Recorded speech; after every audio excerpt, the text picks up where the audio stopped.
Hey there, Brainbox YouTube channel watchers. Welcome to another video. We're really excited today to be talking about our latest addition to our camera arsenal. This is the Red Epic W. This is the newest and greatest camera from the Red digital cinema camera company. Epic W is kind of the new version of the Red Epic camera, and we're really excited to have them here at Brainbox now. Today in this video, we're going to kind of walk you through basic setup and operation of the Red. We're going to dive into the menus, kind of explain some of the more confusing aspects of Red cameras and how you can best set them up to use on your set. We're going to talk about some of the new post-production pipelines that have been introduced to this camera, basically giving you an all-encompassing view of the Epic W and why you should definitely be considering it for your next project. So let's get started. So with the introduction of the Epic W, Red has a brand new sensor. They're calling it the HELIUM sensor. It's an 8K sensor, which is kind of crazy. The last sensor in the Red lineup was Dragon, which was 6K. Going all the way back to the very beginning of Red, when they first had their first camera body, it was the Red 1. It was a big, beefy camera body, and it had what was called the Mysterium sensor, or just the M sensor. The history of Red seems to be they'll do a camera body upgrade, and then a sensor upgrade, and then a camera body upgrade, and then a sensor upgrade. So starting with the Red Epic M sensor, the Mysterium sensor, it was the very first sensor. It was a 4K sensor. And it was definitely good. It was very groundbreaking for the time. Then came the MX sensor, which was a big upgrade over the M sensor. And the MX was kind of the default for a good long while. It had better low light options, better color renditions, and a higher dynamic range. But after MX, there came the Dragon sensor. And for the past couple of years, Dragon has been the default standard sensor in most Red cameras. Most Red Epics these days have a Dragon sensor inside them. And even the Scarlet, the Red Scarlet, which is the cheaper and the little brother to the Red Epic, the Scarlet cameras, many of them were upgraded to Dragon sensors as well. And the Dragon was amazing. It lets you shoot at very high ISOs very cleanly. It had amazing dynamic range. Some people say the best dynamic range in the industry, and had very nice highlight roll-offs and things like that. Dragon sensor's top resolution maxed out at 6K. And not many people were actually delivering a 6K master file, and today they still aren't. But even when you're shooting for 4K deliverable, like if you're going to have a 4K or Ultra UHD master deliverable file for whatever your project is, shooting at 6K gives you a lot of advantages. You could like reframe your images or stabilize them in post-production, and also just having a higher quality source file or higher resolution source file would make your final 4K deliverable just look all that much better. And the new HELIUM sensor in the Epic W kind of continues that. It's an 8K, so now you have so it's about 35 megapixels, 8K resolution. 8K sounds massive, and it really is. But 8K, even if you're only delivering on 4K, shooting at a natively higher resolution will ultimately give you a higher quality 4K deliverable file. 8K also gives you even more flexibility for reframing shots, doing post-production pushes and pulls in and out of your frame. You can also use post-production stabilization on 8K footage and get better results. In addition to all of that, things like the dynamic range and the highlight roll-off and the skin tones have all been refined, and they're just further evolved from where they were on the Dragon sensors. There's a company called DxOMark that does very, very scientific and detailed evaluations of all camera sensors, whether they're in DSLRs or cinema cameras, and they found that the HELIUM camera scored highest of any sensor they've ever tested, both in terms of dynamic range and resolution, which is pretty remarkable. So the Epic W 8K HELIUM sensor is definitely one of a kind. It's definitely kind of at the top, the peak of the pyramid right now as far as digital cinema cameras, and has a lot to offer anybody. There is another 8K sensor in the Red camera lineup right now. It's the Dragon VistaVision sensor. It's also 8K, but it uses the older Dragon style sensor architecture, and they're really in very limited supply. VistaVision meaning that it's a much larger format sensor. You can only use it with a very select specialized lenses, and they're very, very rare and very hard to find right now. And it uses that older Dragon sensor technology. The HELIUM sensor is really kind of the future of Red, and the 8K HELIUMs found in the Epic Ws and in the weapons are kind of the way forward and are the latest and greatest sensor technology from Red. So it's a little bit confusing when you kind of think back that there's other 8K options, but HELIUM is the latest and greatest that we know of right now, and it will probably be kind of the default standard best Red sensor in cameras for the foreseeable future. All right, so let's take a look at the camera body itself. You can see that it looks very much like a Red, not a whole lot has changed. I can actually pull up an older. So here's a built up Red Epic Dragon. You can see it here next to the red Epic W. This one has got a bunch of stuff on it, side handle, top handle, etc. The bodies are actually very similar. The Epic W is a little bit smaller, a little bit lighter, has more aluminum on it. But other than that, the bodies look very similar. Still very modular. You can interchange the lens mounts. You can use a PL mount, you can use an EF mount, you can even use a Leica M mount if you want to. Nikon mounts are available. This camera is built up with wooden camera accessories. Wooden Camera is a third-party company that makes accessories for different cameras. We like them a lot here at BrainBox. We have a wooden camera top plate, a wooden camera top handle, and a wooden camera riser plate. On the back of the camera, we're using the Red Base Expander module.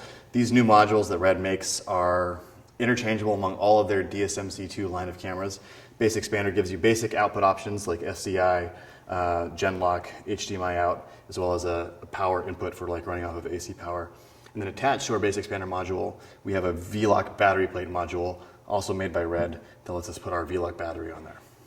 This particular wooden camera top plate adapts the new monitor outputs for the Red touchscreens to the old style LEMO connectors. We have a lot of these old LEMO style connectors here at BrainBox, as well as a few of the newer 4.7-inch Red touchscreens.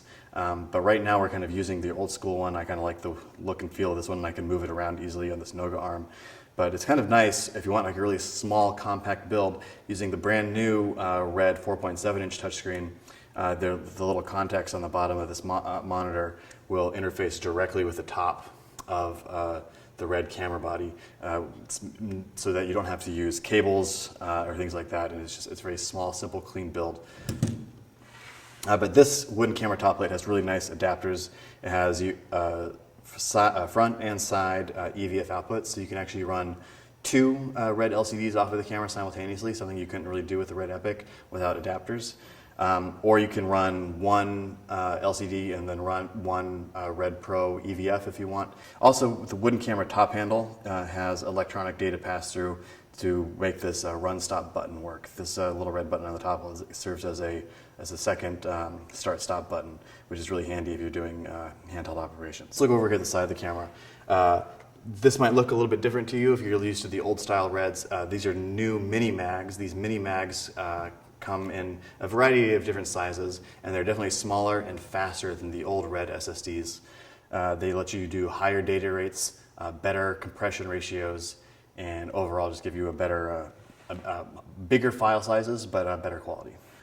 So today, the Red Epic W has a data rate of around 275 megabits per second, one of the highest around. The only camera that I know of that has a higher data rate in the Red family would be the Weapon. That kind of high data rate is combined with the faster mini mags that we just talked about, give you more options in terms of frame rates and compression ratios. So Red cameras shoot on in a format called Red Code RAW. Red Code RAW is variable bit rates based on how much compression you can want in your image. So right now, if you look at the menu, we're in 8K, shooting at a Red Code RAW compression ratio of 8:1. The lower the ratio, the better quality image you'll get. In this setting, at this frame rate, I can go all the way down to 6:1. You can see it changed there, and that's as far down as it's going to let me go. But if I was to turn down my resolution to maybe like 8K HD, it will enable me to do. Now lets me go to 5:1. The new faster mini mags combined with the Epic W lets you change your compression ratios a lot, and also lets you change your frame rates a lot. So at full 8K. Let me turn this camera back up to the full 8K resolution. It tells me that it put in yellow 6:1 compression ratio because that's the fastest compression ratio that it can do at the full 8K resolution. And under my frame rate, it's still saying 2398. The fastest I can turn it up to at full 8K is 30.46. So I went ahead and did that. That's the fastest it'll go at the full frame 8K resolution, and also change my compression ratio to 7:1. But if I turn down my resolution, I can go significantly higher. Just for the fun of it, let me just turn it down to a 4K. And now I can dial up my frame rate up to over 120 frames a second. You'll notice, of course, like all Red cameras, when you turn down your resolution, you're changing your field of view as well. So now we're using a windowed sensor mode, giving us a more narrow field of view in the camera, but that lets us do higher frame rates That's kind of the trade-off you have to make with a red camera when you want to window in. So, but even when shooting full 8K, you'll notice on some particularly older lenses or wide lenses, the full frame 8K will give you a tiny bit of vignetting every once in a while. A really easy way to correct for that is instead of shooting full frame 8K, just shoot 8K 2:1. This gives you a very, very mildly smaller field of view, but will eliminate the vignetting on most lenses. The other really exciting new advantage of the red cameras, whereas in the past every red camera in existence would only shoot into red code RAW, which is a RAW format which is very flexible for post-production, but required a lot of work in the post-production pipeline to grade your footage, to transcode it to other formats that your editor might want. Now you can bypass that whole step completely if you want to. You can now shoot directly into ProRes or to Avid DNx HD on the mini-med cards in the camera, completely bypassing that transcoding step if you want to. Or you can record onto Red Code RAW and ProRes or DNx HD completely simultaneously, creating an instant proxy file that's also a very high quality ProRes file alongside your Red Code RAW. But when you do that, of course, you only have a certain bandwidth of data rate in the camera. So when you're doing both Red Code RAW and ProRes, you're kind of sharing that bandwidth amongst two different codecs, meaning that your compression ratios are going to be a little bit worse than if you had done just Red Code RAW or just ProRes by itself. Because of its extra resolution, the HELIUM sensor is also an excellent choice for people that want to shoot anamorphic. Anamorphic always had the problem of losing the outer edges of your frame because of the nature of the anamorphic lenses. And then when you would expand it in post, you were actually making a slightly lower resolution image than if you shot it completely spherical. But because you have so many more pixels on the sensor, shooting anamorphic you still maintain a really, really high quality, high resolution final file. So anamorphic and HELIUM sensors are going to be a really exciting combination going forward. All right, let's dive into the menus right now and talk a little bit about how you want to set this camera up if you haven't used it before. I'm going to go ahead and control this on the side of the camera so we can see the menus on the LCD screen here. But just know that when you're normally controlling this camera through the red touchscreen, you can actually touch your little touchscreen monitor and touch any of the different sections on the screen to call up the menu for that particular item, and you can change it just by using your finger on your screen like you would on your cell phone. Let's start by going to the menu option here. Typically where you're going to want to start is in the settings settings menu, and then under project. Here's where you can set things like your frame rate, your recording frame rate, and your project time base. Your project time base is the rate that your project is going to play back at. Your recording frame rate is going to determine how fast or slow, how many frames per second you're going to play back at that time base. So if I was to turn up my recording frame rate higher than this, it'd be slow motion, or if it was under than that, it'd be a fast motion effect. Under format, here's where I can select things like my resolution and my aspect ratio, if I'm doing an anamorphic D-squeeze or not, or if I'm doing a look around area. And I can then, once I put in my settings, I can confirm it. Under 8K full frame, this is what I'm currently set to. It tells me the resolution of the file. So 8K full frame on this Epic W sensor is 8192 by 4320, which is pretty massive and impressive. You can also see your anamorphic options here. And for a 2x anamorphic D-squeeze, which is kind of the standard, 8K gives you a 10368 by 4320, which is pretty incredible. Timecode, obviously, that lets you set up your timecode, whether you're going to use an external source to sync a camera. Slate lets you input information in terms of like scene number, whether you're at a location. This is basically all the metadata that's going to be attached to your clips and your files. And then under camera, you can set your camera ID if you're using multiple cameras. So you can differentiate for your DIT and your editor which shot came from which camera. Input an operator's name. Things like your project, you can put in your production director, DOP, etc. And then exposure gives you basically your shutter. I like to think of my shutter in terms of degrees, but some people from the video world prefer the fractions. Here you can basically dial that in as well.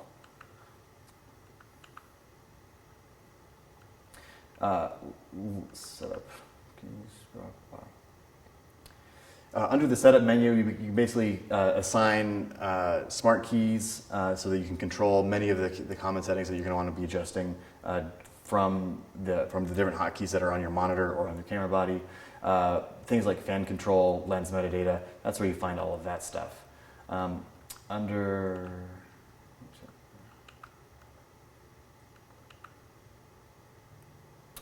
Under display is where you find a lot of different tools for managing your display outputs. Whether you want to have frame guides on your screen, whether you want, which different types of looks you want to have sent to your different outputs, whether you can control the SDI output, the HDMI output, and then the red LCD and EVF outputs as well. Sending independent looks to different ones, or choosing different LUTs to apply to different things.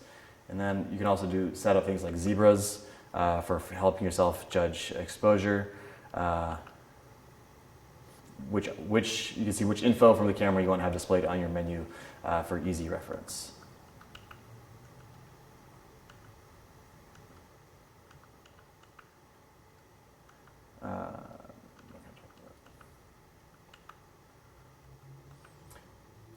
Look is really important for RED cameras, and it kind of lets you set the colors and the tonality of the camera. Now, it's important to remember that look on RED cameras is largely metadata, meaning you can go into programs like Red Cine and other programs after you've done your shoot and adjust these values to your heart's content to really kind of refine your look. But it is important to kind of get something set how you like it for use on set so that it looks close to the look that you're going for. I'm going to talk mainly about the video section, because there's some new stuff to talk about in here that's new with the RED Epic W. Mainly, RED has this new way of handling color and post-production with your cameras called IPP2, which stands for Image Processing Pipeline 2. And it basically lets every RED camera in existence that is using this new color science use a uniform standard for capturing the entire range of colors that the camera can see without clipping, and giving everybody in the post-production pipeline a default standard to start from, so that so that color grading decisions down the line can be passed off to different post houses or editors and maintain the same looks across all fields. It's a really cool and innovative way that RED has gone about trying to simplify and streamline the process of color grading RED footage and working with RED footage in post, and it's a massive leap forward. In addition to being a simplification, it has a lot of new advantages over the old RED color. You might know that RED cameras previously were using things called like Dragon Color 2, Dragon Color 3 or 4, or RED Log Film. All these different types of RED color spaces that were a little bit confusing to people in the on-set and in post. Now, the new way that RED is telling everyone to use RED cameras, and that is to use under your color space, you still have your old options all here, but you want to go down to the bottom of the menu and select the RED wide gamut RGB color space. This is what you should almost always be using unless you have a very specific reason to use something else. This is letting the camera capture every conceivable color that the sensor can see, and putting it in a graded gamma space that's a default standard for everything. And the gamma space that you want to be using is log 3G10. Log 3G basically meaning that it's mapping the 18% gray or 1/3 value to a set point, and that it's a linear log scale out from there, going up to a maximum of 100. It's a little bit technical, I know, but it's basically telling the camera that it's giving it a singular standardized color space to start from that's similar to every other RED camera in existence, so that your grading and everything that happens after that fact is starting from the same place, so that everything is in sync and matches further down the line in your production. Under video source, you should probably keep that on ungraded, and then if you go over to LUTs in this camera, you can see the different LUTs that are currently on here. This camera is still using a fairly early firmware build for the IPP2, and this is probably going to change in later firmware builds. So right now, we have 3 different LUTs to preview the IPP2 pipeline on the camera and on set. We have a high contrast, low contrast, and medium contrast. It's called .cube because it's a 33 by 33 3D LUT file that's in the camera right now that we can apply to the output of the camera, so we can see something that looks close to a final image on set and in camera. I moved over to the Look Config tab under this menu setting, and under the LUT, I'm going to go ahead and select, these are the 3 LUTs that are in the camera. I'm going to go ahead and select the medium contrast cube. And now if I go to Monitor Config, under the LCD look, I can see that the LCD is now having this IPP2 preview medium contrast LUT applied. And if I go up and select the SCI output, I can now select that same medium contrast cube. And now when I exit out, I can see that I'm now down here in the lower left corner. I'm monitoring in red wide gamut RGB and the L3G10 color space. And then the LUT applied to this is the medium contrast IPP2 preview.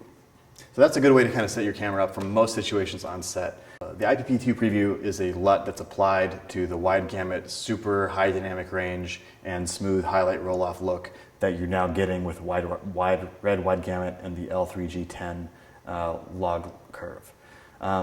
This also gives you much smoother transitions if you're going from like light to dark, and or when you are rolling off highlights or clipping highlights, you'll see much smoother color gradations and nicer skin tones and things like that when you do your red settings this way.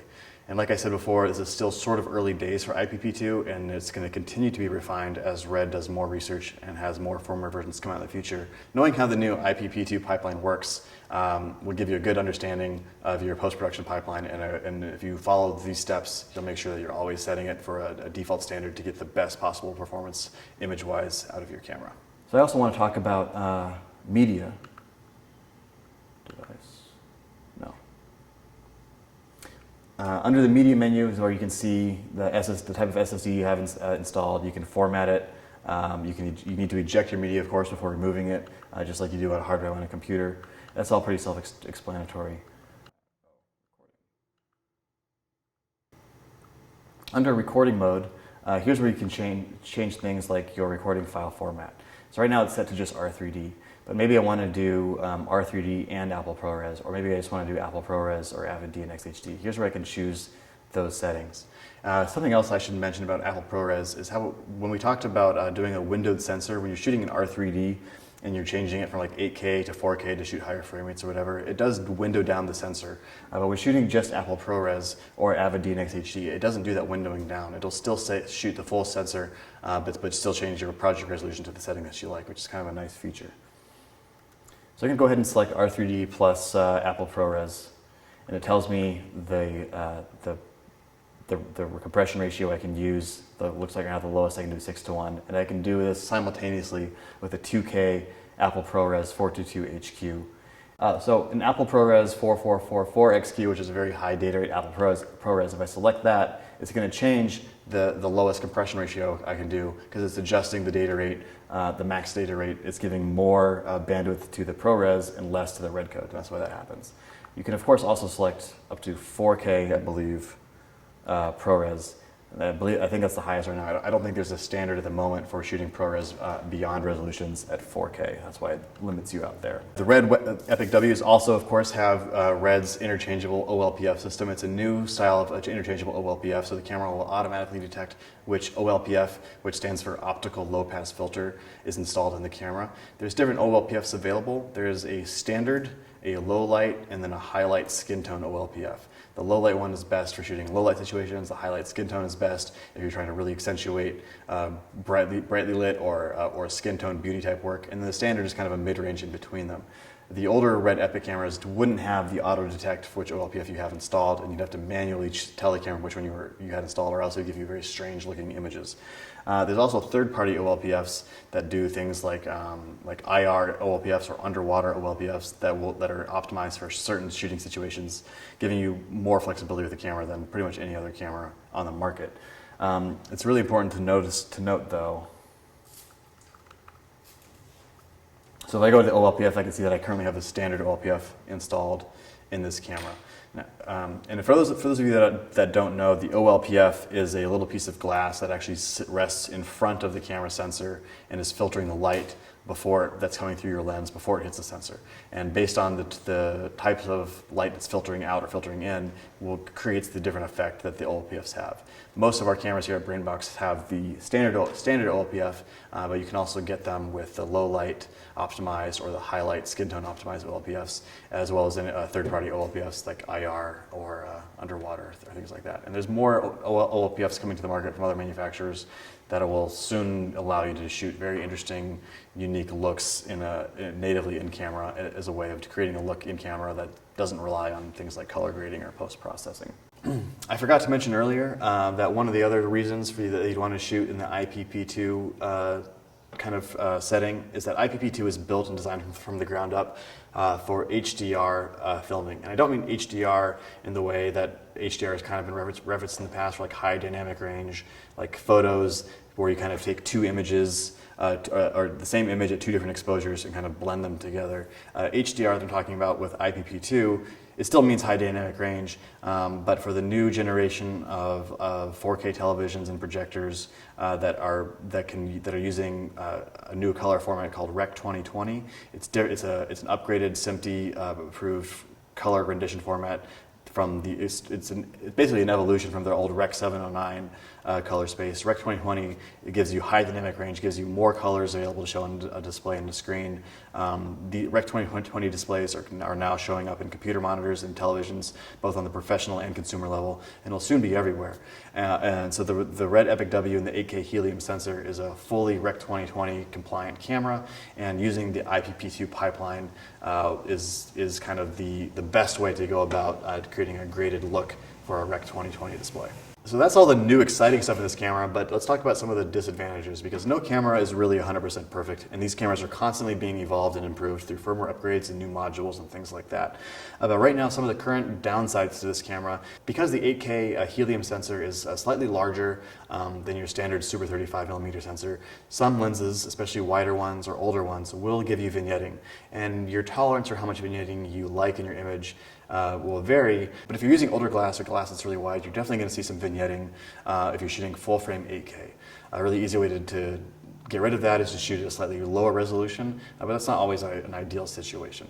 So that's something to keep in mind going forward. The workflow, the workflow for the Epic W, even though it's been greatly simplified and improved upon with IPP2 and with being able to shoot ProRes or DNx HD either standalone or alongside your R3Ds, the workflow still remains a little bit more complicated than other competing high-end cinema cameras. So that's something to keep in mind as well. And of course, there's always cost. The Epic W falls on the higher end of the Red Epic cameras. Red makes the Raven cameras, which are still in kind of in short supply, but represent an excellent value for dollar. But they're definitely not nearly as capable as an Epic W. And then there's also the Scarlet W, which is only a 6K camera and is not a HELIUM camera, but is still very capable. It's still a DSMC2 body and looks very similar to this. The Epic W, I think, is going to become, because of its price and its capabilities, is going to become kind of the new standard camera that you're going to find in most film sets around the world. It's kind of really replacing the last Red Epic.